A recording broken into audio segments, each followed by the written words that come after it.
அனைவருக்கும் மக்கள் அதிகாரம் யூடியூப் சேனல் சார்பாக வணக்கத்தை தெரிவித்துக் கொள்கிறேன்.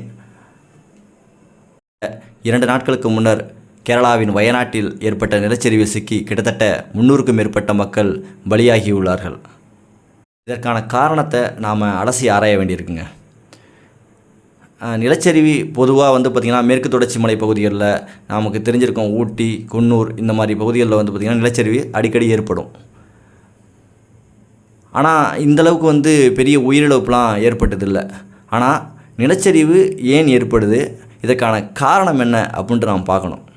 இப்போ வயநாட்டில் ஏற்பட்டிருக்க இந்த நிலச்சரிவு குறிப்பாக அது மேற்கு தொடர்ச்சி மலை நிறைந்த பகுதிங்க. கேரளாவோட வயநாடு அப்படின்னாவே நம்ம எல்லாருக்கும் என்ன ஞாபகம் வரும் அப்படின்னா ஒரு இயற்கை எழில் கொஞ்சம் பகுதியாக தான் வயநாடு இருக்குது. இங்கே சுற்றுலாத்தலங்கள் அதிகமாக இருக்கிறதால மக்கள், அதாவது பல்வேறு மாநிலங்களிலிருந்து மக்கள் போகிற ஒரு பகுதியாகவும் இருக்குது. இதற்காக பிரத்யேகமாக பல இடங்களில் மலையடிவாரங்களில் ரிசார்ட்டுகள் அமைக்கிறது, அதை சுற்றி தேயிலை தோட்டங்கள் அமைக்கிறது, ரப்பர் தோட்டங்கள் அமைக்கிறதுன்னு முதலாளிகள் லாப நோக்கத்துக்காக செயல்பட்டுக்கிட்டு வராங்க. இப்போ இந்த காலகட்டத்தில் அதாவது பார்த்திங்கன்னா மே ஜூனில் பார்த்திங்கன்னா எப்போதுமே தென்மேற்கு பருவமழை தொடங்குங்க. இப்போ தென்மேற்கு பருவமழை தொடங்கி கிட்டத்தட்ட ஒரு மாதத்திற்கு மேலே கேரளாவில் மழை வெளுத்து வாங்கிட்டு இருக்குது. அது அரபிக்கடல் மிக பெரிய அளவில் சூடான காரணத்தால் கருமேகங்கள் சூழ்ந்து மிக கனமழையாக பெஞ்சிட்ருக்குதுங்க. பார்த்திங்கன்னா அதாவது நம்ம ஊரில் சொல்லுவாங்க, ஆடிப்பட்டம் தேடி விதைக்கணும் அப்படின்னு சொல்லுவாங்க. அதாவது குறிப்பிட்ட காலத்தில் மழை பெய்ய ஆரம்பிக்கும், அதுக்கேற்ப நாம் நடவு செய்கிறது, பயிர் வைக்கிறது அப்படின்ற மாதிரிலாம் நம்ம பண்ணுவோம். ஆனால் இப்போ அப்படியான நிலைமையெல்லாம் கிடையாது. காலநிலை மாற்றம் மொத்தத்தையும் புரட்டி போட்டுருச்சு. மழை எப்போ பெய்யும், பனி எப்போ பெய்யும், வெயில் எப்போ அடிக்கும் அப்படின்ற மாதிரி நாம் கணிக்க முடியாத நிலமை தான் இருக்குது. இப்போ இந்த மாதிரியான நிலைமை காரணம் காலநிலை மாற்றமாக தான் இருக்குது. இப்போ கேரளாவோட வயநாட்டில் நிலச்சரிவு ஏற்பட்ட பகுதி ஒரு மேற்கு தொடர்ச்சி மலைங்கிறத ஏற்கனவே நாம் பார்த்தோம். அப்போ மேற்கு தொடர்ச்சி மலைகளில் இப்போ என்ன செஞ்சுருக்கிறாங்க, அதாவது கேரளாவை பொறுத்த வரைக்கும் நாம் சொன்ன மாதிரி அங்கே ரிசார்ட்டுகள் அமைக்கப்பட்டிருக்குது. ரிசார்ட்டுகள் அமைக்கிறதுக்காக காடுகள் அழிக்கப்பட்டிருக்குது. அதாவது மலை மீது உள்ள மரங்கள் வெட்டப்பட்டு அங்கே பார்த்திங்கன்னா ரப்பர் தோட்டங்கள் அமைக்கப்பட்டிருக்குது. அதே மாதிரி பார்த்திங்கன்னா காப்பி தோட்டங்கள், தேயிலை தோட்டங்கள் அதிகமாக அமைக்கப்பட்டிருக்குதுங்க. இப்போ இதனால் என்ன ஆகும் அப்படின்னா, இப்போ நம்ம பொதுவாக நமக்கே தெரியும், அதாவது ஒரு மலைகளை எடுத்துக்கிட்டிங்க அப்படின்னா அந்த மலைகளை சுற்றி நிறைய மரங்கள், அதாவது பாரம்பரியமான மரங்கள் இருக்கும். ஒவ்வொரு மரமும் பார்த்திங்கன்னா 100 அடி 150 அடி உயரத்துலலாம் வளர்ந்துருக்கும் மலைகளில் உள்ள மரங்கள்லாம். இப்போ இந்த மரங்கள் உள்ள வேர்கள் தான் பார்த்திங்கன்னா அந்த இடத்துல மண்ணரிப்பு ஏற்படாமல் தடுக்கக்கூடிய ரொம்ப முக்கியமான ஒரு வேலையை செஞ்சிட்ருக்குது. ஆனால் இப்போ என்ன பண்ணுறாங்கன்னா லாப நோக்கத்துக்காக இந்த மரங்களெல்லாம் வெட்டி வீழ்த்திட்டு அதற்கு பதிலாக பார்த்திங்கன்னா ரப்பர் மரங்களை வைக்கிறாங்க. இப்போ ரப்பர் மரங்கள் தானே இவங்களுக்கு பணம் குளிக்கும். அந்த காட்டு மரங்கள்லாம் இருந்து என்ன பிரயோஜனம்? இதை வெட்டி விறகாய்க்கிட்டு இல்லை யாருக்காச்சும் விற்றுட்டு ரப்பர் மரங்களை பயிரிடுறாங்க. அது மட்டும் இல்லை, பல இடங்களில் தேயிலை தோட்டங்களை உருவாக்கி அதன் மூலம் காசு பார்க்குற வேலையை பார்த்திங்கன்னா மிகப்பெரிய கார்ப்பரேட் நிறுவனம் கூட செஞ்சுட்டு வராங்க. இதை நாம் ஏற்கனவே பல முறை நாம் பார்த்துருப்போம்.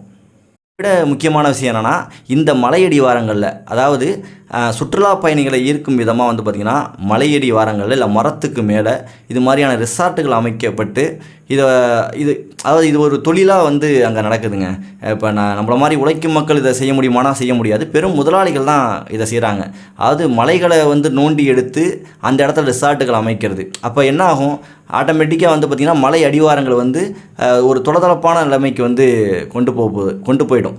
இது மட்டும் இல்லாமல் நம்ம ஏற்கனவே பார்த்த மாதிரி பார்த்திங்கன்னா ஒரு ஆழமான வேர்கள் இல்லாத மரங்கள், இந்த மாதிரி தேயிலை தோட்டங்களால் என்ன ஆகும்னா தொடர்ச்சியான மழை பெய்யும் போது மண் தொலைதொலப்பான நிலைமைக்கு போய் ஏற்கனவே இருக்கக்கூடிய இந்த ரிசார்ட்டுகள் அவரோட வெயிட் இருக்குது பார்த்திங்களா, இது பார்த்திங்கன்னா மண்ணை அழுத்தி கொண்டு போயிட்டு இப்படியான நிலச்சரிவுகளை உருவாக்கியிருக்கு. அப்படி தான் பார்த்திங்கன்னா கேரளாவோட சூரமலையில், அதாவது கேரளாவோட வயநாட்டில் உள்ள சூரமலையில் மிகப்பெரிய அளவில் நிலச்சரிவு ஏற்பட்டு மக்கள் பலியாகிருக்கிறாங்க. இதில் இறந்து போனவங்க பெரும்பாலானவங்க யாருன்னு பார்த்தீங்க அப்படின்னா இந்த தேயிலை தோட்டங்கள்லேயும் அங்கே உள்ள ஏலக்காய் தோட்டங்கள்லையும் வேலைப்பாட்டுற சாதாரண உழைக்கும் மக்களான தொழிலாளர்கள் தான் இதில் பெரும்பாலும் இறந்து போயிருக்காங்கன்றது நம்ம செய்தியிலேருந்து பார்க்க முடியுது. ஏற்கனவே மேற்கு தொடர்ச்சி மலை பகுதிகளில் பார்த்திங்கன்னா இந்த மாதிரி ரிசார்ட்டுகள் அமைக்கிறது இதெல்லாம் ரொம்ப பிரச்சனைக்குரிய விஷயம். இதை பாதுகாக்கணும் அப்படின்ட்டு கஸ்தூரி ரங்கன் கமிட்டி ஒரு அறிக்கை கொடுத்துருக்கு. ஆனால் இதெல்லாம் அமல்படுத்தாமல் கண்டுகொள்ளாமல் இன்றைக்கி மிகப்பெரிய இழப்புக்கு வந்து கொண்டு போனதுக்கு முக்கியமான காரணம் அரசாக இருக்குதுங்க. இப்போ ரிசார்ட்டுகள் அமைக்கிறாங்க அப்படின்னா, நீங்கள் கேரளாவில் வந்து வயநாடு இப்போ இப்போ ஏற்பட்ட நிலச்சரிவு ஏற்பட்ட அந்த பகுதியில் மட்டும் இல்லாமல், வயநாட்டில் பெரும்பாலான பகுதிகளில் வந்து பார்த்திங்கன்னா பெரிய பெரிய ரிசார்ட்டுகள், அதாவது ஆறுகள் ஓடக்கூடிய பகுதிகளில், இப்போ நீங்கள் இந்த மேப்லேயே பார்த்தீங்கன்னா கூட இதில் வந்து பாருங்கள், இங்கே வந்து மலைகளில் இங்கே தொடங்கி இந்த ஆறு வந்து கீழே இறங்குது. இதில் வந்து பார்த்திங்கன்னா ஃபுல்லாக அந்த லெஃப்ட் சைட்லாம் ரைட் சைடு எல்லாத்துலேயும் வந்து பார்த்திங்கன்னா ரெசார்ட் அமைக்கப்பட்டிருக்குது.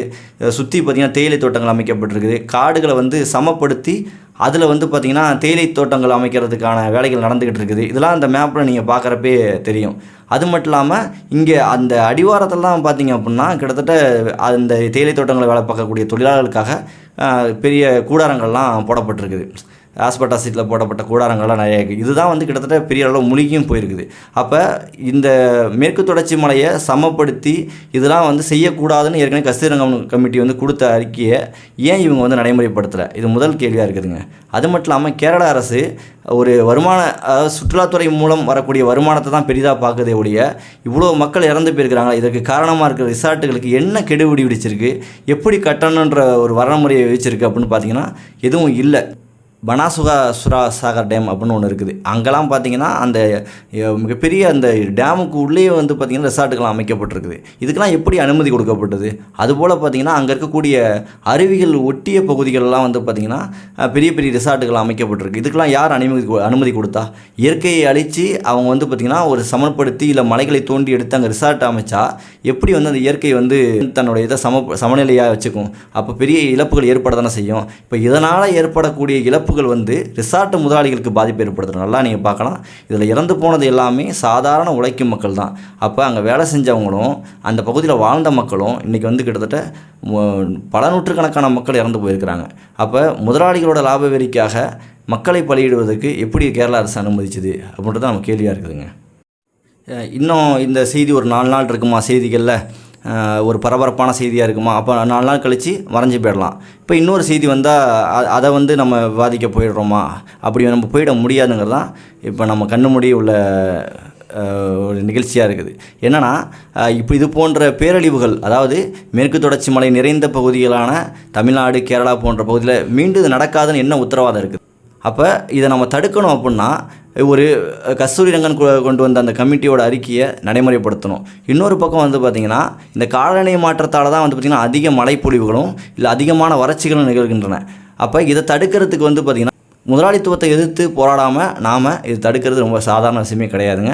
அப்போ நாம் எல்லோரும் ஒன்று சேர்ந்து போராடினா மட்டும்தான் இது போன்ற பேரழிவுகளை தடுக்க முடியுமே ஒழிய, ஒரு குறிப்பிட்ட பகுதியில் தடுத்துட்டா குறிப்பிட்ட பகுதியில் ஒரு சட்டம் போட்டு நிறுத்திட முடியுமா அப்படின்னா முடியாதுங்கிறது தான் இந்த வயநாடு பேரழிவு நமக்கு உணர்த்துதுங்க.